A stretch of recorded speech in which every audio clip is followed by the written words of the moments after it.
Bienvenida. Hoy vamos a meternos de lleno en una historia que parece sacada de una novela, pero ocurrió de verdad.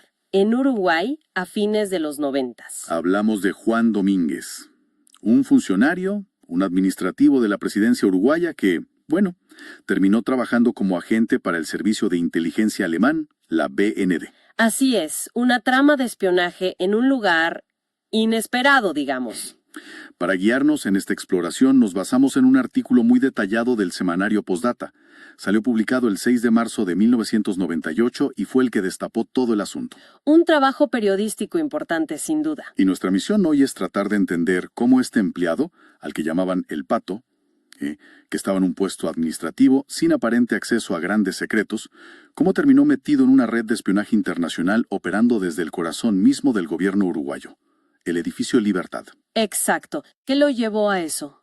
¿Cómo funcionaba todo? Bueno, vamos a intentar desarmar esta historia. Es que es un caso que toca varios puntos sensibles, ¿no? Por un lado, la seguridad nacional, obviamente. Por otro, la inteligencia extranjera actuando dentro del país. Y quizás lo más interesante o preocupante es cómo las vulnerabilidades tanto personales como institucionales pueden abrir puertas. Bueno, puertas que nadie imagina dentro del Estado. Incluso en puestos que uno pensaría que son secundarios. Totalmente. No es solo una anécdota, como decías. Tiene sus implicaciones serias. Definitivamente. A ver, empecemos por él. ¿Quién era Juan Domínguez en 1998, cuando todo esto sale a la luz? Tenía 50 años, llevaba ya 11 años trabajando en presidencia. Y ojo, no era un novato, había llegado al grado 13, que era el máximo del escalafón administrativo. Sí, administrativamente había hecho carrera, digamos.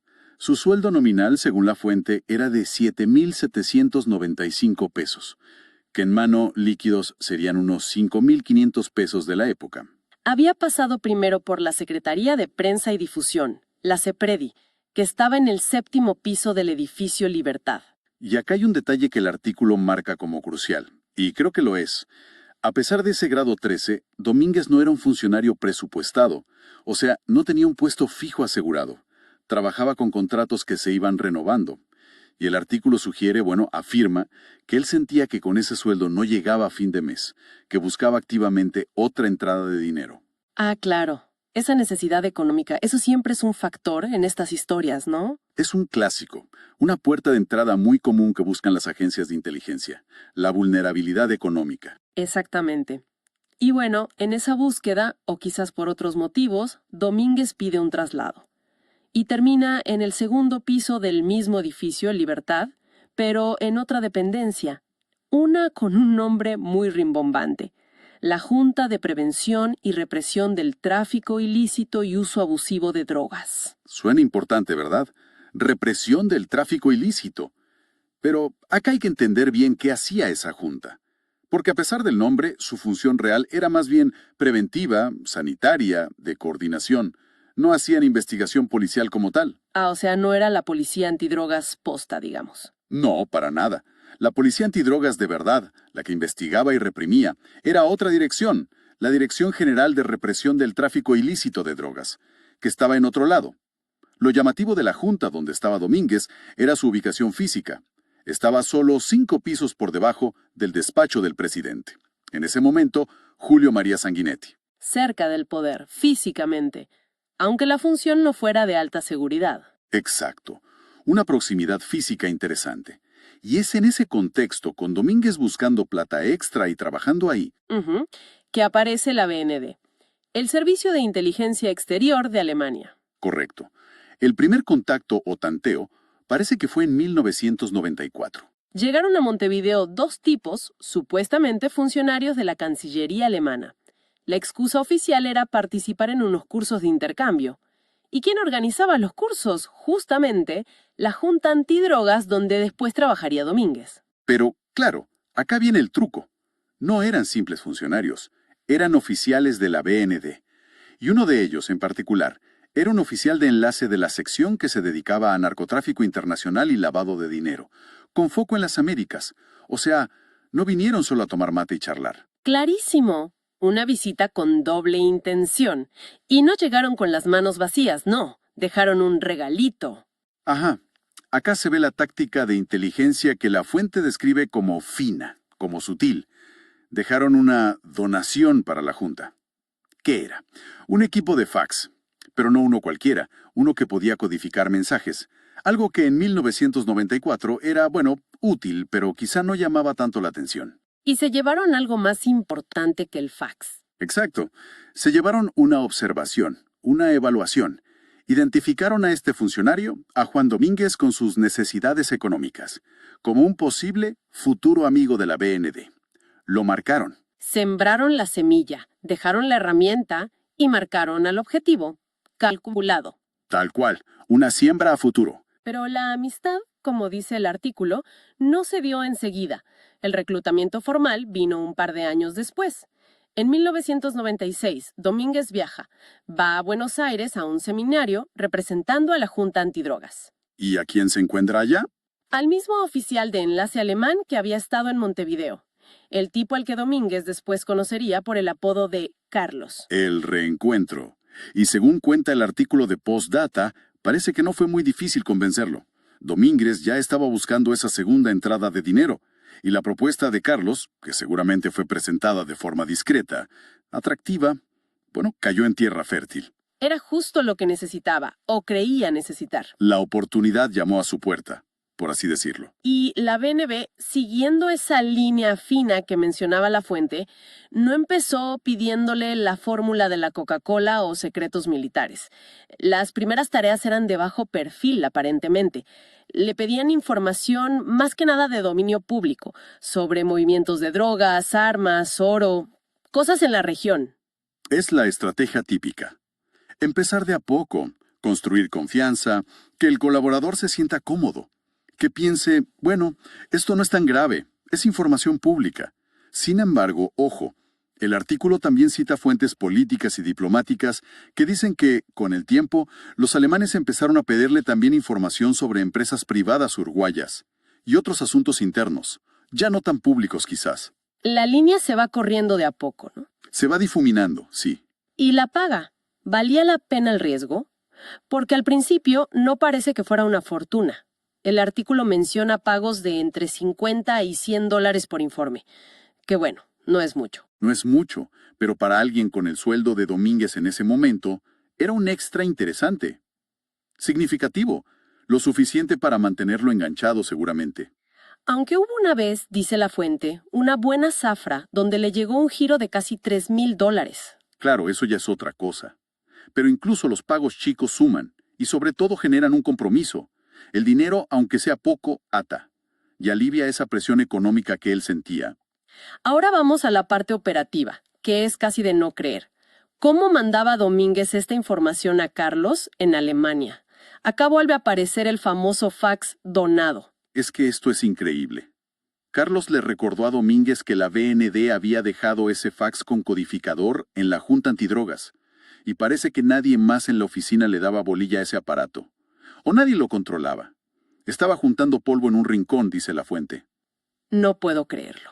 Así que Domínguez empezó a usar la propia infraestructura que le había regalado la agencia para la que trabajaba, en secreto, desde adentro de la oficina del gobierno. Es el colmo de la audacia y de la falla de seguridad también. Totalmente. Explotaron una brecha de control de inventario, de supervisión. Increíble. Usaron el caballo de Troya que ellos mismos habían dejado. Tal cual. Pero bueno, la tecnología avanzaba y el fax se iba quedando viejo. Así que la operación se modernizó un poco. Sí, fuentes judiciales que cita el artículo revelan que la BND dio un paso más. Le compraron a Domínguez una computadora personal y Carlos le dio un software especial, también codificado, para que pudiera mandar la información por correo electrónico. Más seguro, más eficiente. Ya no era solo el fax viejo. O sea, el paquete completo. Necesidad personal, oportunidad de acceso, tecnología provista por la agencia. Y una agencia experta en detectar y explotar esas vulnerabilidades. El combo perfecto para ellos. Pero la cosa no terminó ahí. No se conformaron con que Domínguez fuera solo un informante desde Montevideo. No, para nada. La BND decidió invertir más en él. Domínguez empezó a viajar. Viajes financiados por la BND. El artículo menciona específicamente Paraguay y Perú. ¿Con qué objetivo? Expandir la red, reclutar más fuentes. Y en esos viajes no se fue de vacaciones. Contactó gente, periodistas locales, incluso un militar boliviano, y los convenció para que colaboraran también. Y acá viene lo más loco de la estructura que armaron. Estas nuevas fuentes, en Paraguay, Perú, Bolivia, ¿a dónde mandaban su información? No me digas. Al fax codificado de la Junta Antidrogas en Montevideo, al segundo piso del edificio Libertad. Increíble. Domínguez se convirtió en una especie de centro de distribución regional para la BND. Exacto. Él recibía los informes de los otros países en ese fax y después, usando la compu y el software que le dieron, se los reenviaba a Carlos en Alemania. Es que es alucinante pensarlo. Una oficina administrativa, con funciones más bien sanitarias, a metros de la oficina del presidente, convertida en una base de comunicaciones para una red de espionaje alemana que operaba en por lo menos 4 países de Sudamérica, según la fuente Claro. Tal cual. Era de hecho un centro de operaciones encubierto. Y esto muestra no solo la audacia de la BND y de Domínguez, sino también, una posible falta grave de controles internos y de contrainteligencia en ese lugar y momento. Explotaron la vulnerabilidad al máximo. Pero, como siempre pasa, algo tenía que salir mal. La cadena se rompe por el eslabón más débil, dicen. Y acá, el eslabón fue una mezcla de tecnología y error humano. Diciembre de 1997. Domínguez se toma su licencia anual. Está fuera de la oficina. Ajá. Y justo en ese momento, El famoso fax codificado, el corazón de sus comunicaciones seguras, decide dejar de funcionar. Se rompe. qué mala suerte para él. Pésima suerte, pero clave para que todo se destapara, porque su contacto en Paraguay, que no sabía que el fax estaba roto ni que Domínguez no estaba, necesitaba mandar información urgente. Intentó varias veces con el número del fax codificado, pero no funcionaba. ¿Y qué hizo? Mandó los mensajes, al menos 4, dice la fuente, a otro número de fax de la misma oficina. El problema es que era un fax común, normal, sin codificador. No. Los mensajes llegaron en texto plano. Exacto. Y sin Domínguez ahí para agarrarlos rápido, los vio otra funcionaria de la Junta. ¡Qué momento! Y se sabe que decían. El artículo cita una fuente del Ministerio del Interior que dice que uno de los faxes hablaba de una organización nigeriana de tráfico de drogas, que usaba a Uruguay como ruta para pasar cocaína a Europa. O sea, información sensible de verdad. Ese error, el fax roto, el contacto descuidado, la ausencia de Domínguez, fue la combinación fatal. Un descubrimiento totalmente accidental. Una cadena de fallos. Y a partir de ahí, se activó todo el mecanismo estatal. La secretaria ejecutiva de la Junta, Irene Trivelli, fue informada por la funcionaria que encontró los faxes. Y actuó como debía, ¿no? Sí, según voceros del edificio Libertad citados en Postdata, Trivelli informó inmediatamente a su superior, el prosecretario de la presidencia, Alberto Scavarelli. Y Scavarelli parece que entendió la gravedad del asunto enseguida. Puso el tema en manos de quienes tenían que actuar. La Policía Antinarcóticos, la Dirección General de Represión del Tráfico Ilícito de Drogas. La ironía, ¿no? La división policial que sí tenía poder de investigar, no la Junta, donde estaba Domínguez. Exactamente.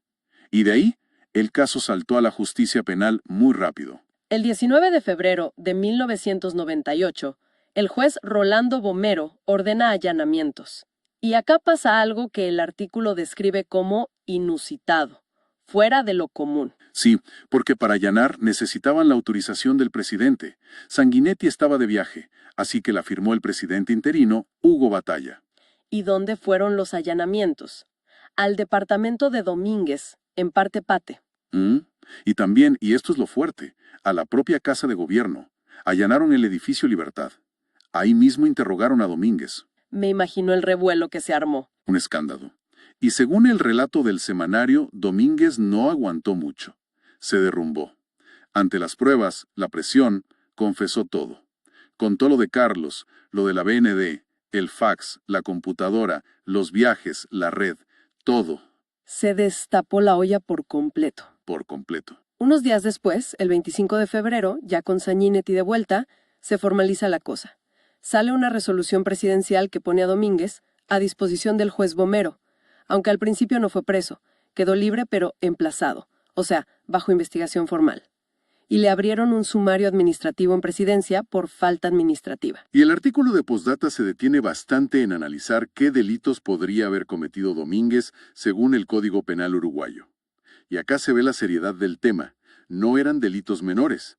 Varios caían en la categoría de delitos contra la patria, los más graves. Como atentar contra la integridad del país o revelar secretos políticos o militares, ¿no?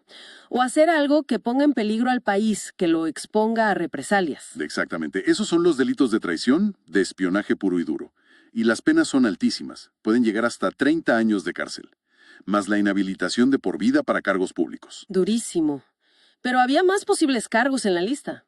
Sí, se mencionaban otros, quizás no tan espectaculares, pero graves igual, como la infidelidad en mandato político, por haber negociado con un gobierno extranjero en contra de los intereses del país. Y delitos más ligados a su rol de funcionario, el cohecho simple, o sea, recibir coimas, pagos indebidos, el abuso de funciones y la revelación de secretos que conocía por su cargo. Cada uno con sus penas de cárcel, multas, inhabilitación.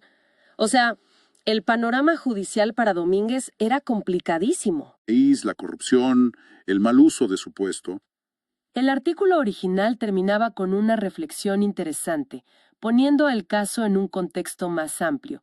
Decía algo sobre cómo el tráfico de oro, drogas, armas hacia Europa había hecho de Uruguay una especie de paraíso para mafias, y hablaba de los riesgos de ser un país de servicios. Esa reflexión final es importante, porque saca el caso Domínguez del incidente aislado de espionaje y lo conecta con un debate mayor. La vulnerabilidad de países chicos o con economías muy basadas en servicios a ser usados como plataformas para actividades ilegales o encubiertas. Un tema muy presente en Uruguay en esa época y que sigue teniendo relevancia, ¿no? Sin duda. Entonces, resumiendo esta historia increíble. Un funcionario administrativo, el Pato, que busca un mango extra. Lo capta una agencia de inteligencia europea, usa recursos del propio Estado, desde una oficina cerquita del presidente, para armar una red de espionaje regional. Y toda esa operación compleja se cae por un fax roto y un mensaje enviado sin querer en texto plano. Parece mentira. Es un caso de estudio perfecto, como decías, sobre seguridad interna, sobre contrainteligencia, incluso en áreas que uno no considera calientes. ¿Quién iba a sospechar de la Junta Antidrogas? Exacto. Y muestra de forma muy cruda cómo se explotan las vulnerabilidades humanas, la necesidad económica, quizás las ganas de sentirse importante, y las vulnerabilidades logísticas, la falta de control sobre equipos, sobre el personal contratado. Y el contexto del país de servicios que mencionaba el artículo le da una capa más, ¿no? La geopolítica, el crimen organizado, todo influye. Nos deja pensando mucho, la verdad. Y quizá una reflexión final para quienes nos escuchan.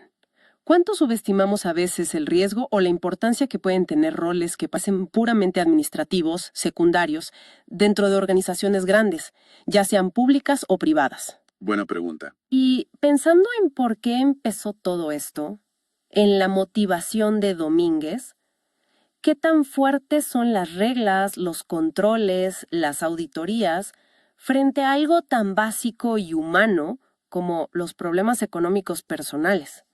Sobre todo cuando esas personas tienen acceso, aunque sea indirecto, a información o a infraestructura que puede ser sensible. Es una pregunta abierta, ¿no? Sobre esa mezcla de fragilidad humana y seguridad institucional.